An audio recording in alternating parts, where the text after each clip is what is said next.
The Sustainable Country Living book. The topic is the food grid, extending the growing season. This topic dovetails with Chapter 30 in the book, Food Grid, Gardening, Extended Seasons. We're going to look primarily at 4 different approaches to extending one's growing season. Obviously, if you live at the equator, this isn't an issue because your temperature and your seasons would be pretty consistent. But if you live in the northern hemisphere or the southern hemisphere, you have seasons. And when it gets cold, most of your gardening goes dormant or dies off. So we're going to look at 4 different methods that can be used to extend the growing season. The first one has to do with there are certain plants that will survive a mild winter, and we'll take a look at those. Secondly, we'll look at cold frames, which is a box with a glass lid in which your plants can withstand some freezing temperatures.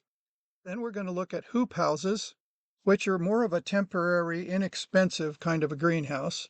Then we're going to look at greenhouses, which are more permanent structures like the one shown in this picture.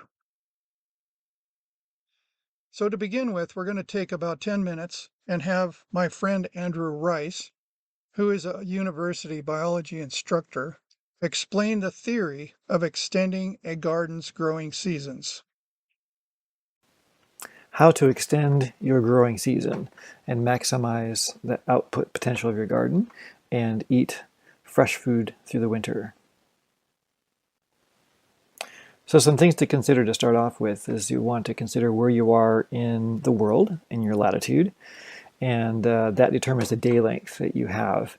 The day length as you go into winter, and actually anytime, day length determines the varieties that will grow well and the time to harvest and the maturity of those plants. So that's something you want to consider as you initiate their plantings and when you expect to harvest. What are your average high and low temps, which also is a maturity and harvest determinant?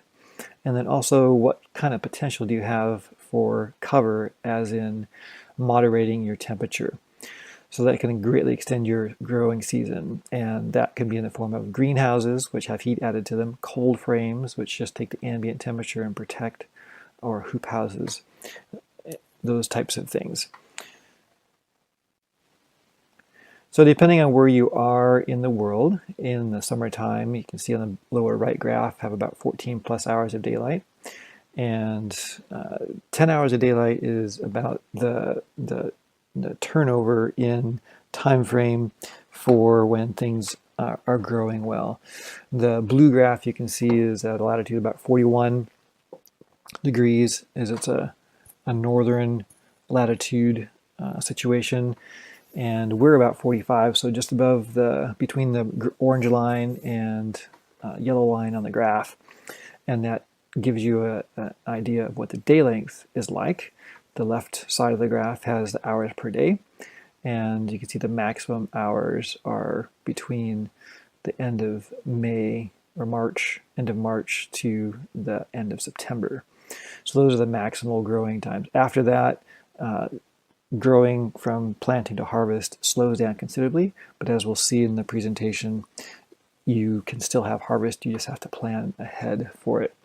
So the zero line there, the purple line, is actually going to be at the equator where the day length doesn't fluctuate at all.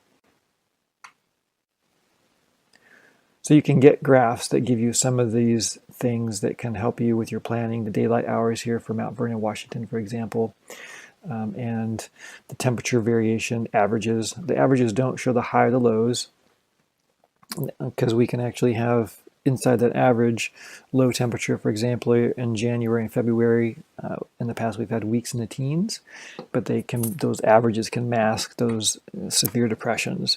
We can also have weeks in the 90s for the high temperatures in July and August. So planning for those outliers in temperature is important for maintaining a long-term crop viability in your greenhouse or covered situation for growing through the season. So this is an example of cover. So we have a simple greenhouse with cover on the just being covered on the inside in the lower left, but you can actually add cover, which enables an increase in soil temperature, which is a primary factor in the ability of plants to grow through the season, is having row covers that you can see here inside the upper picture inside of a greenhouse. So it's double cover. You could potentially even do triple cover if necessary. It takes a little bit extra effort to pull those covers back, but it can also allow you to grow fresh green food through the wintertime. There are some wire hoops that help keep the fabric up off of the actual growing food.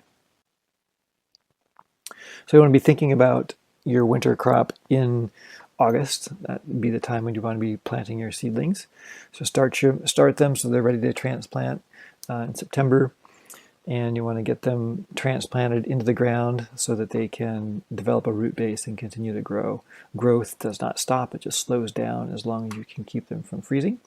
The freezing actually will cause the water to freeze and burst the cells in the plants and kill the plant. So that's essentially what happens in freezing. Some plants have antifreeze compounds in their cells inherently by God's design, so they're able to withstand the cold much better than other non-cold tolerant plants. So day length is a key component. You can't change that unless you're adding lights to the situation, which can be expensive. And temperature we can affect, and there's 2 different ways to do that. If you have a cool house that is having some heat added to it, or a cold house, which is just simply a covering or 2. So you can see if you planted a seed in the summertime, it would take 30 days to harvest, give or take, depending on what variety you have. Everything has a slightly different variable. But if you had a 30-day to harvest, it would double in a cool house, it would triple in a cold house. So any plant that you would plant, if it has a summer germination to harvest period, just take that number. If it was 15 in the summer, it would double to 30 in a cool house. It would triple in a cold house. So just for planting purposes, that's helpful to know. This is a planting graph looking at the planting to harvest dates in a cold house. So they also have a similar graph for a cool house, but this situation is one that doesn't have any heat added to it. So on the left axis, you have the planting date. If you were to plant at the early mid November, in this case, you would have follow that line out to the harvest date, which would be 120 days post-planting in this particular situation. So this is a good graph based on day length for harvest date on any given seed. So you can just use that as a guideline.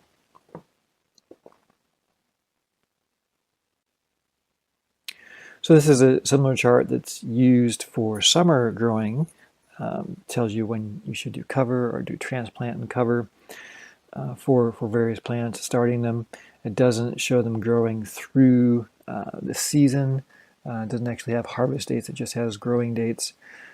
But a chart like this can give you an idea of when to start doing things. But it can also help you with summertime, but transition that into a winter harvest kind of a scenario. So some keys. You want to plant early enough for good root development so that the plants get established. If you plant with seeds in the ground later, you have less germination and much slower growth. So plant early enough for that.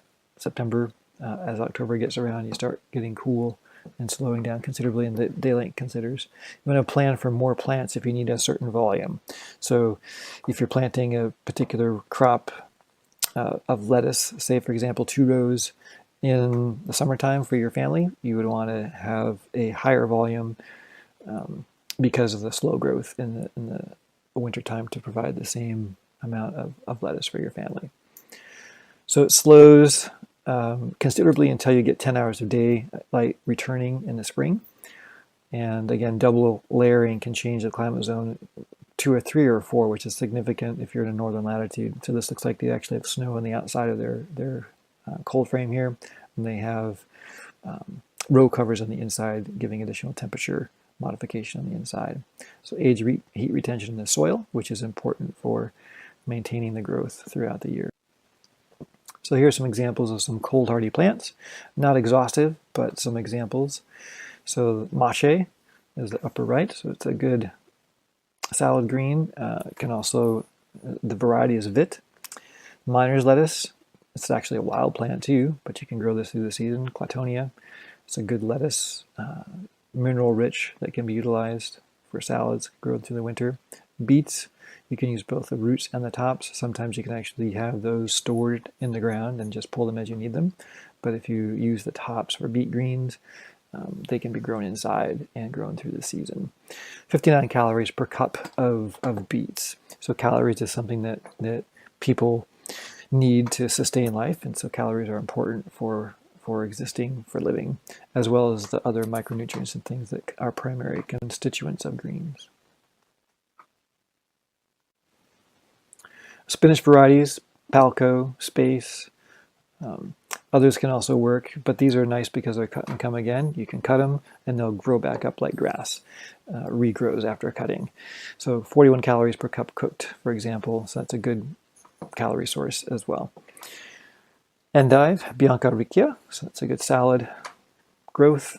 Tango, oak red, or red leaf or oak lettuce are some lettuce varieties. So lettuce will grow well through the winter if covered, particularly. Arugula. Arugula has a nice sharp taste. That's a good salad variety, punctuating it with flavor. Astro and Sylvetta are recommended varieties. Swiss chard is also a good green, so ruby red, Fort Oak giant. Carrots, you can actually grow carrots, and in more mild climates, you could actually just leave them in the ground and harvest them as needed. But if you have rodents or things like that in your soil, that may not work as well. Just growing fresh ones. Candy carrots aren't actually a particular variety. They just happen to be carrots that are grown in the winter that are extra sweet because of the cold temperatures, and they're very tasty. So that can be a mokum or a Napoli variety or examples. And then a variety of different Asian greens. Pak choi can be grown through the winter. Mizuna, Tokyo bacana. I've never heard of Tokyo bacana, but it looks like a nice salad green there.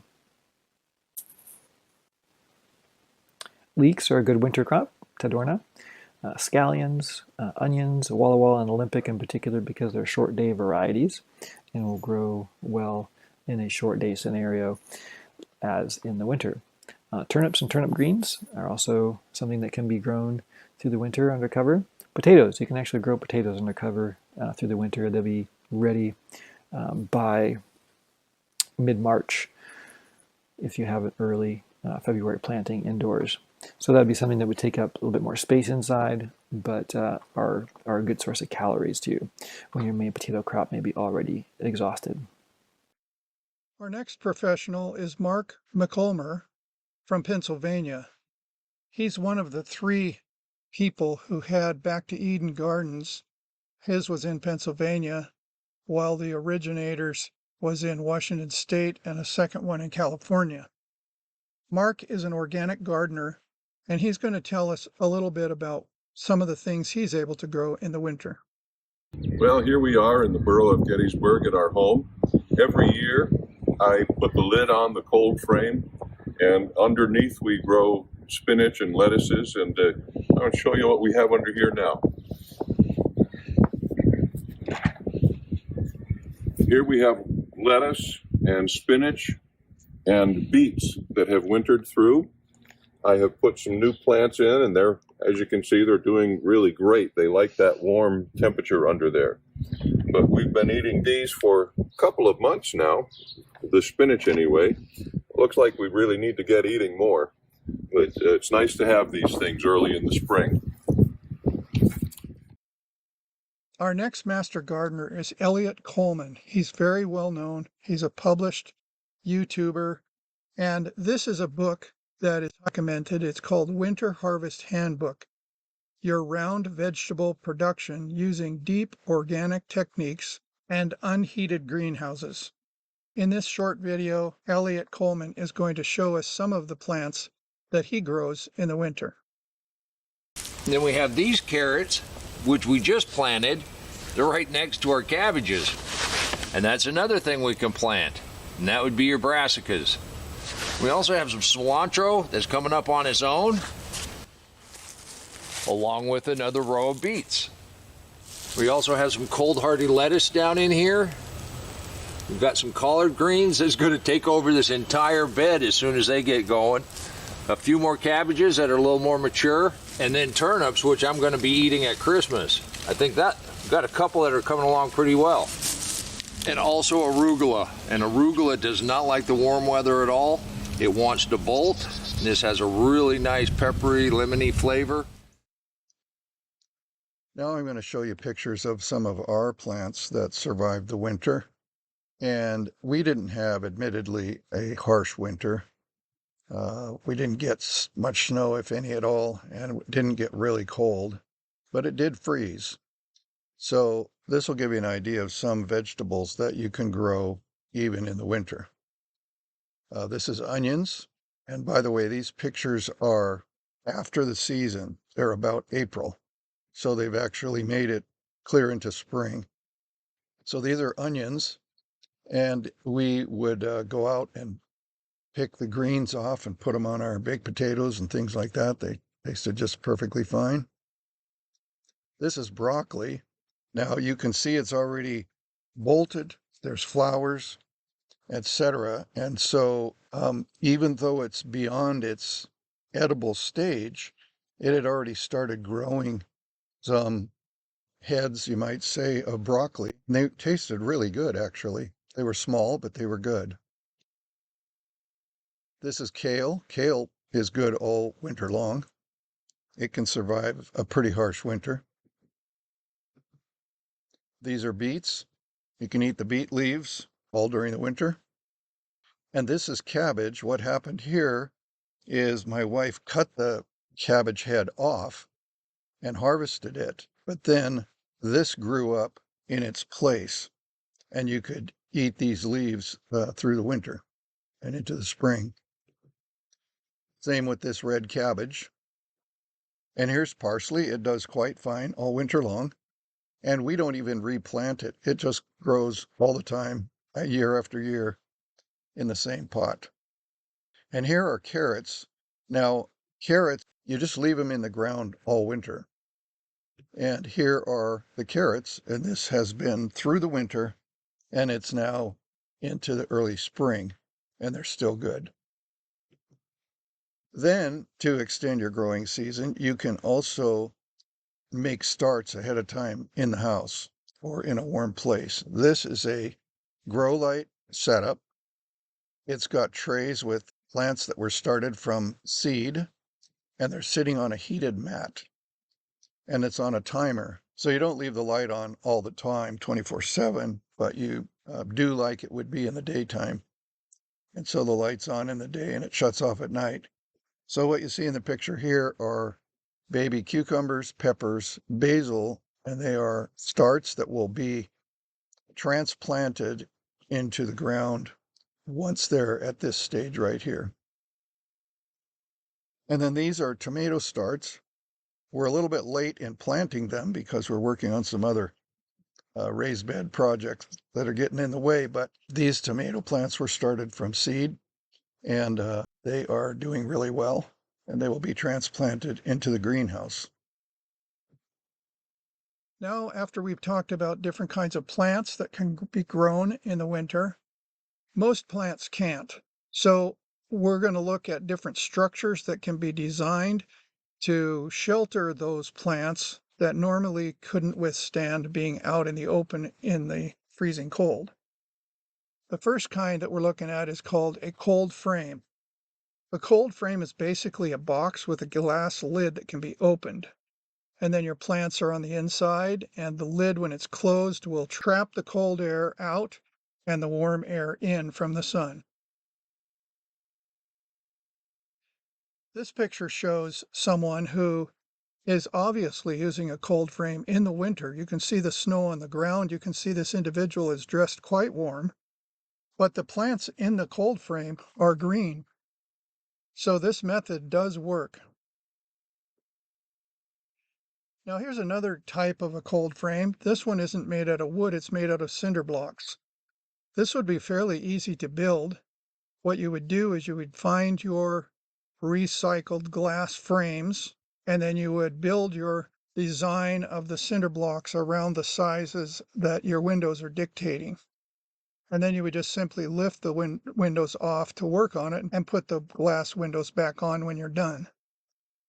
The only problem I see with this design is the hollow parts on the cinder block don't allow much insulation. So I would at least fill the holes with, say, gravel or sand or something so that it would be solid. Otherwise, cinder blocks is a pretty good way to go for a easy to build, inexpensive way to design a cold frame. Now this one is quite well insulated. It doesn't look fancy, but it's bales of hay designed in a rectangle to fit the window. And the advantage of this is bales of hay are very good insulation. So while this isn't glamorous and fancy looking, it's really actually a good idea. Now, here's a cold frame that this particular lid on this cold frame is made out of polycarbonate. This plastic material is typically used on roofs, like, say, an outdoor patio roof that you want to see through. You can buy this readily at a hardware store, and it's relatively inexpensive. And you can also buy the strips of wood that are shaped to fit the up and down shape of these panels. So if you're going to do this approach, you would want to buy the matching wood because it makes it really airtight. Now here's another cold frame. This one is using a recycled window. So this looks pretty artsy. It's vintage. You go to, say, a second-hand building supply place and pick out a couple of windows. These have hinges on the sides and kind of French door style. It looks really good. A couple of issues with this. One is the box is made out of fairly thin wood, so it doesn't have a lot of insulation value. You might want to do something with a little more insulation. The other thing is that if these are actually vintage windows, they're single pane, and so they're going to cool off pretty fast. But a person might be able to be creative and do something similar to this. For instance, modern vinyl windows that have these slats in the middle, they are actually in between two layers of glass. That would be a great way to go because now it's insulated, but it has that look of being vintage. This next one is a wooden cold frame. We're not looking at the lid this time, we're looking at the frame. You'll notice that the frame is made out of much thicker material. These are like 2x dimensions, so they're probably 1 5/8 inches thick. And because it's solid, it's going to have pretty good insulation value for the frame itself. Now here's a cold frame that's really inexpensive. It's made with visqueen, which is like plastic. You could buy stuff as cheap as a drop cloth from Walmart or Home Depot, or you could buy greenhouse visqueen that's tougher. Some heavy mill clear plastic sheeting can be used. Not as strong as glass or polycarbonate, but it surely would work for a cold frame of this size, and it would be quite inexpensive. This gentleman showing you how to build a cold frame. We're now going to switch gears from cold frames to how to build a hoop house. A hoop house looks like a greenhouse, but it's more temporary and inexpensive. The materials aren't as robust as a greenhouse. But this particular one I found on YouTube, and this guy built a 10 by 12 made out of PVC pipe for under $300. That's pretty amazing. So if you want to go inexpensive, look for how to create a hoop house with PVC pipe. There's lots of videos on the internet on that.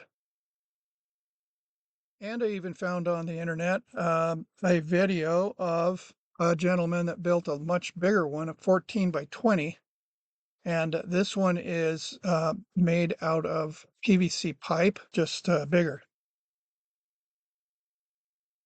Now, if you want a little more permanent hoop house, this one's made out of wood with the bent ribs being pipes, it appears. And so to do this, you would have to make a jig to bend the EMT pipe to fit the arch the right way. I've done this. It's a bit of a challenge, but it can be done. Matter of fact, we have a video demonstrating how to do this on our website, preparingforthetimeoftrouble.com. Go to sustainable gardening, and there's a video clip showing how to bend the metal pipes for a hoop house. Some significant things about this particular one in the picture is that it's got a nice door. Everything's made out of wood on the front and the back. And it also has opening or removable doors down at the bottom on the edges. The advantage of this is in the late spring, after your winter using it to protect your plants, it can get pretty hot with the sun out. And so by removing these lower panels and either have them hinged so you can open them or take them off, it gives you the option, if you open the door, to have some good air circulation so that it doesn't get too hot in there in the warmer parts of the season or part of the day. You could have it where maybe you'd get frost at night and in the daytime it might get 80 degrees inside. So you could go out and remove the panels and open the door, and then in the evening close it back up again to protect them from the cold of the night.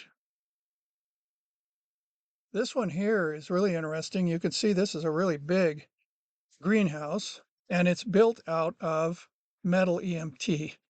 So it's electrical metal conduit, and it's all fittings. They bent the bends with EMT bender, which is a tool electricians use to bend the pipe.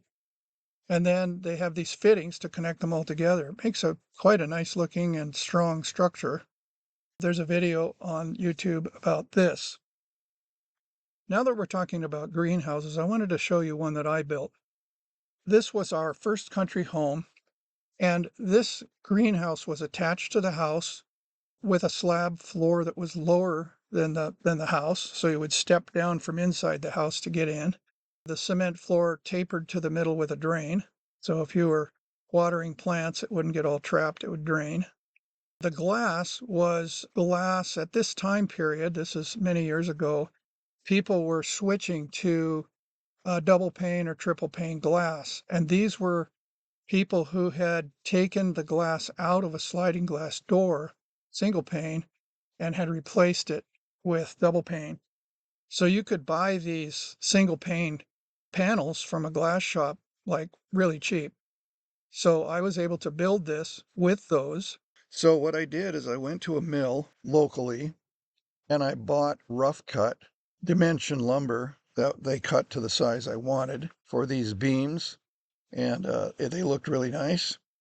And you can see that I slanted it.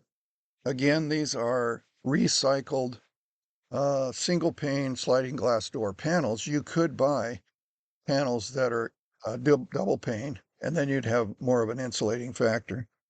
Panels then are mounted on top of the wood, and the wood was designed to fit the size of the windows. And then there's another piece of wood screwed down to hold them together. Could put some sealant in the cracks to keep it from leaking. The people that bought the house, you can see, are not using it as a greenhouse. They're using it more as a solarium, more of a warm room, you might say. Put a finish on the floor. I just had a slab floor with it tapering slightly to the middle with a drain. Okay, now this is an example of a relatively inexpensive homemade greenhouse. What happened is someone at our church had several of these greenhouses structures, the framework, and he gave the metal framing to my neighbor. So he took the frame and built it. Then he purchased greenhouse visqueen. Now, if you buy visqueen, say at a hardware store, it's not going to last as long. He went to a greenhouse supply place and bought greenhouse visqueen made for that. Now, this greenhouse has been in operation for probably 8 years and still hasn't fallen apart.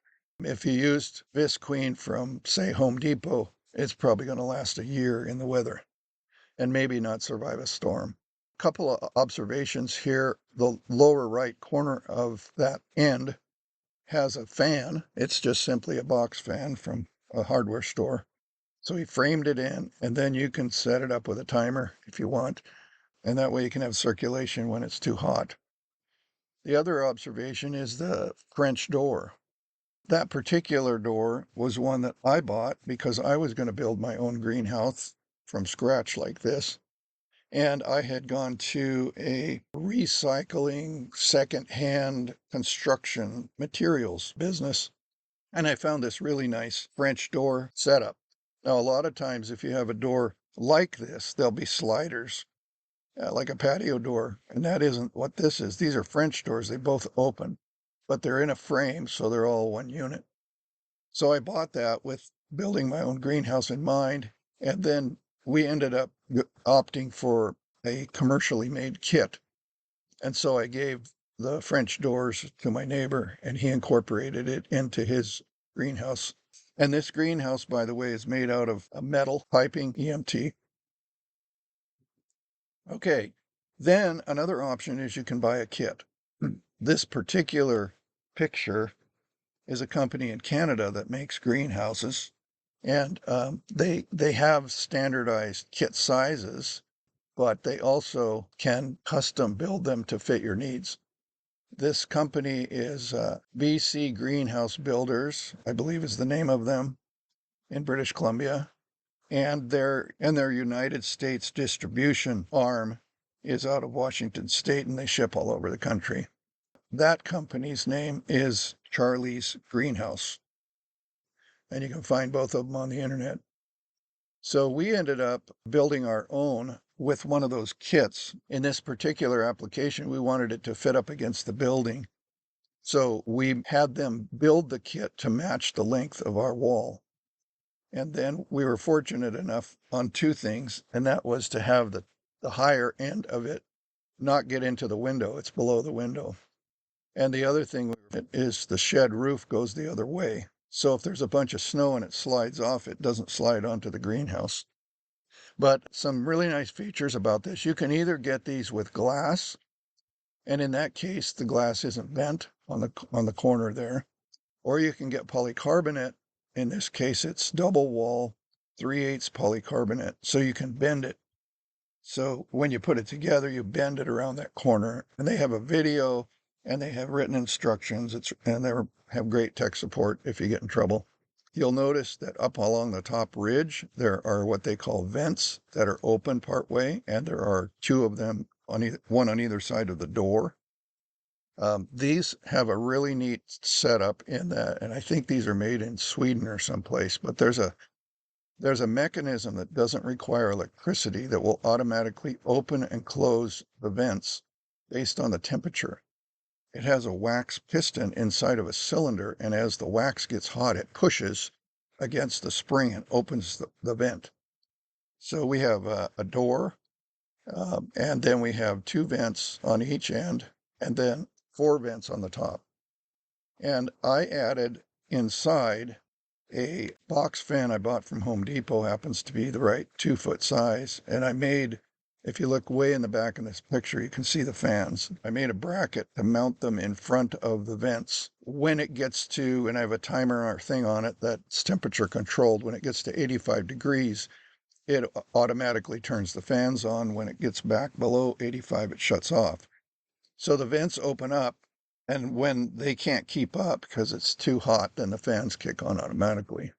You'll notice a couple of things as we made raised beds out of rough cut cedar. And in order to do this and to fill the raised beds, we built the back row first with a tractor. And then we built the middle row and filled it. And then we built the front row and filled it. And then we built the greenhouse. So by the time we built the greenhouse, the raised beds were already in with the soil. Otherwise, you'd have a hard time building the boxes inside with building in the way, and filling with dirt. You'd have to do it with 5-gallon bucket. So we were able to do it with a tractor. We have tomatoes on both sides in this picture, different varieties. And up on the ceiling is grapes. These started with little seedlings, and they come up next to the fan in the back. And they in one year it went up, another year it went halfway across, another year it went halfway across, and now it's mature and produces all kinds of grapes. So because these grapes are up on the ceiling, they're not in the way of the production of the tomatoes or cucumbers or whatever's in the greenhouse. And yet you can just reach up and grab a cluster of grapes. You can see a cluster in the upper left corner.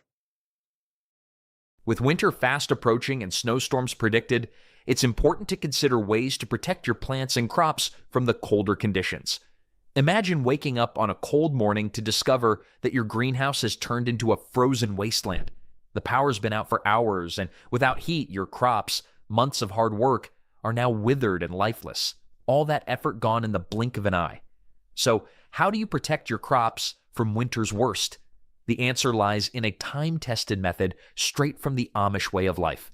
While we're out here Googling the best ways to insulate a greenhouse, they're busy cutting wood and figuring out how to heat a space with nothing but the sun, some compost, and maybe a few natural materials you wouldn't expect. What's impressive is not just that they do it, but how they do it. Buckle up or harness up if we're staying true to Amish tradition, because we're about to explore how these farmers work with nature and not against it, to keep their crops thriving when the weather outside looks more like a freezer than a field.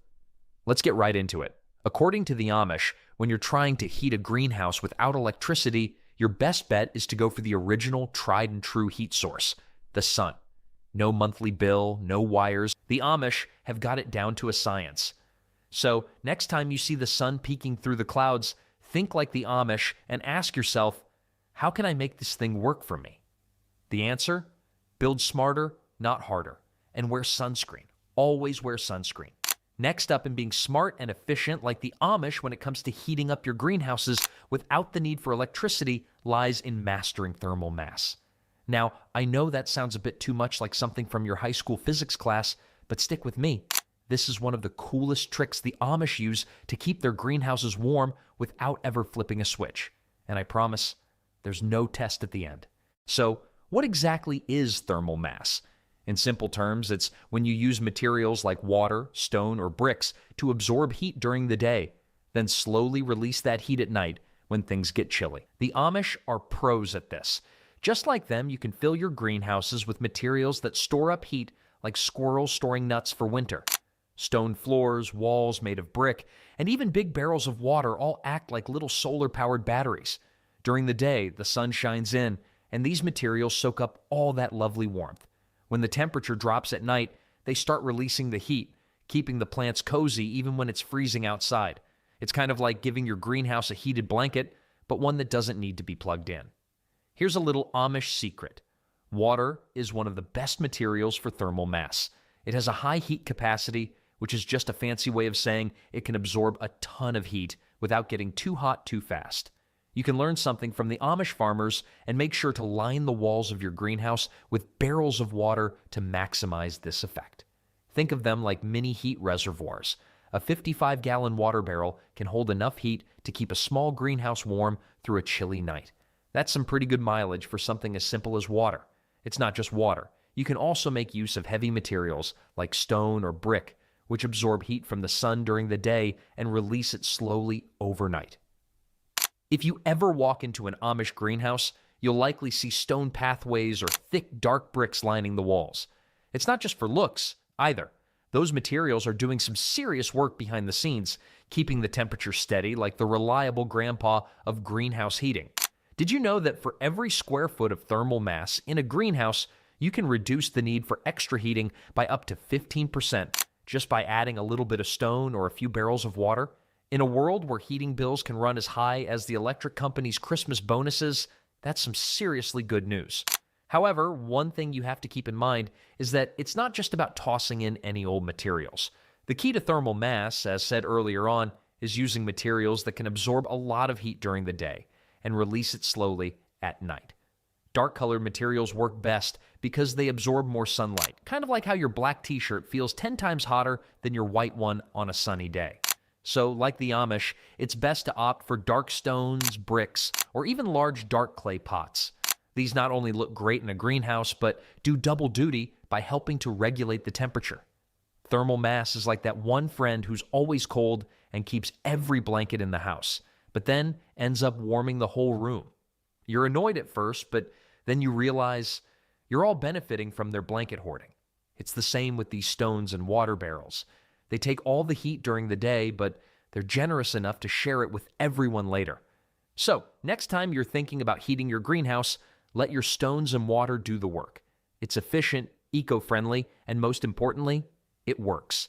So here we have looked at a variety of ways to extend your gardening growing season. The first is to use plants that will survive the winter. And that way you can have a perpetual crop of plants from which you can get food even in the winter, even if you have to shove the snow aside to get to the kale, for instance. We also talked about how to do a cold frame. A cold frame is a box with a piece of glass on top that opens, and that works really good. Remember, there was the picture of the one with the snow on the ground and everything was green inside. The next method we looked at was larger scale, and that's a hoop house. This is an inexpensive type of greenhouse that's kind of temporary, and you can make it out of PVC pipe or electrical conduit, EMT, and design it and build it yourself. And then the last one is actual greenhouses, which you can either do, or you can do it like a solarium, like I made a homemade solarium greenhouse attached to my first country home. Or you can build one with metal EMT piping and put on greenhouse visqueen and then add doors and vents and all that. Or you can buy a kit and you can build it and have it custom built to fit your needs. One thing in passing, if you have a greenhouse and you have plants, say tomatoes, that go through the summer, it can get really hot in a greenhouse. So one thing that we've found that works really well is shade cloth. You can order shade cloth the right size to fit your greenhouse, and you can choose how much blockage there will be, 60%, 80%, how much sun it's going to block. And it's amazing. You can have a greenhouse that's 95 degrees in there and it's too hot for tomatoes. You can put that shade cloth on and it'll just bring it right down. It's amazing. So we put on shade cloth during the heat of the summer and we take it off in the beginning and the end of the season. So there are multiple ways to extend your growing season. And any of these are viable options, and the amount of extended effort you want to put into this depends on how much you want to grow. And the easiest one, of course, is to just pick plants that will survive the winter. And then you could go all the way to a permanent greenhouse structure like the one shown here. To be aware of new videos like this one, be sure to subscribe to the Preparing for the Time of Trouble channel. For more free videos and downloadable audio podcasts, as well as handouts, go to www.preparingforthetimeoftrouble.com. Topic categories include recordings of live seminar presentations, country living, sustainable gardening, homestead remedies, how to be self-sufficient when the grid goes down, wild edible and medicinal plants, hydrotherapy, and end-time Bible prophecies. To take advantage of these free resources, go to preparingforthetimeoftrouble.com.